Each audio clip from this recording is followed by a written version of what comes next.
have a lot of traditions in Maine, from fishing to cutting firewood, but few traditions here are more deeply rooted than building boats. For a couple hundred years, most of those boats were made from wood, and in a few shops, they still are. 207's Don Kerrigan is here with the story of a man who decided early on to make wooden boats his life's work. Early on, and he has done it and has become famous for it. Peter Kass lives just a couple of miles down the road from me, but his name is known among boat people along the entire coast of Maine and beyond because he builds boats the way the old-timers taught him back when he was a teenager. May she always have fair winds and following seas. At Johns Bay Boat, it's a launch day. After close to a year and a half of work, the 44-foot yacht, Vigilant, is ready to hit the water. The Vigilant has all the elegance and quality people have come to expect from boats built in Maine, and something else. Unlike most boats nowadays, this one is built from wood. Maine cedar. Really? Yeah. White cedar? Yep. Wow. Native Maine cedar. Peter Kass is one of the few builders in Maine still creating these boats from wood. He's been doing it from this small shop for 40 years. And for much of that time, the primary business was lobster boats. Like this one, built about 17 years ago, and now being sold by that fisherman to a new owner. I'm sure your design is great, but what is it about a wooden boat like this that people like? Wooden boats, glass boat people will object, but most people agree are more comfortable because wood is a natural insulator for sound and vibration and all of those things that are hard on your body. When he first came to Maine at age 17 to learn the boat building trade, Kass says fiberglass was taking over, but some fishermen still wanted wood for comfort, and they kept him busy. We've been building, significant boats, inboard powered boats, since '84. Yeah. And for a while there was 2 a year, so we've cranked out a lot of boats. A lot. More than 55 lobster boats, he says, plus at least a dozen yachts. And what do you hear back from the guys, mostly guys, who've using them? They all love them. They all do.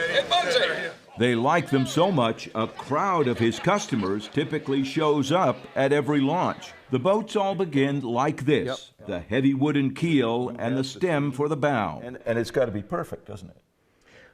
Well, as close as we can make it. Yeah. It's, that's what makes a strong boat, stuff that fits. The precision of the fit moves upwards from there. The oak ribs for the boat are steamed to make them bend, then pulled and persuaded into place to create the shape, the skeleton of the new hull. The planks will go on over them. Every notch and joint, all cut by hand, just like it's been done for centuries. When these joints all come together and you look at it, is that a good feeling? Absolutely. Yeah. It's fun. Putting this stuff together, to me, is the best part of the process. Really? Oh, this is fun. By the end of the year, this will be another yacht built on a lobster boat hull, a design that has proved itself over and over. The knowledge that it takes to build wooden boats like these has become increasingly rare. On a coast that once had many, Peter Kass says his shop and one in Stonington may be the last of their kind. So, I had a simple question. Do you look at it as a piece of artwork? I don't. I've always found a little bit annoying. I'm very proud of what we do. We try as hard as we can to make every part of the boat. I believe every part matters. Yeah. And so we try and fine-tune every little aspect to make it the best it can be. And as sometimes happens when you ask about such things, the answer then went deeper. This was a trade long before anyone considered it being an art, People used to do this all the time because it's all, if you wanted a boat, that was it. And so now it's considered a lost art, but I don't know, it's just people have lost their skills, and so it seems like an art. Around this part of the shore, the skills have not been lost.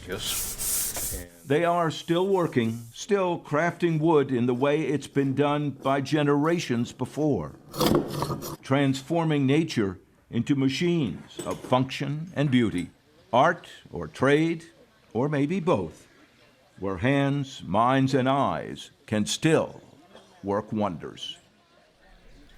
And one of the fascinating things, one of many of the fascinating things about this, guys, is up until this current boat, he has never used a set of drawn-out plans. He's built them the way the old-timers did, by creating a half model out of wood. And then you take all your measurements out of that and scale it up from a model that big to a full-size boat. It's impressive. It's Extraordinary amazing. on so many levels, including that last detail that you Yep. just mentioned. Yeah. Thank you, Don. Thanks, Don.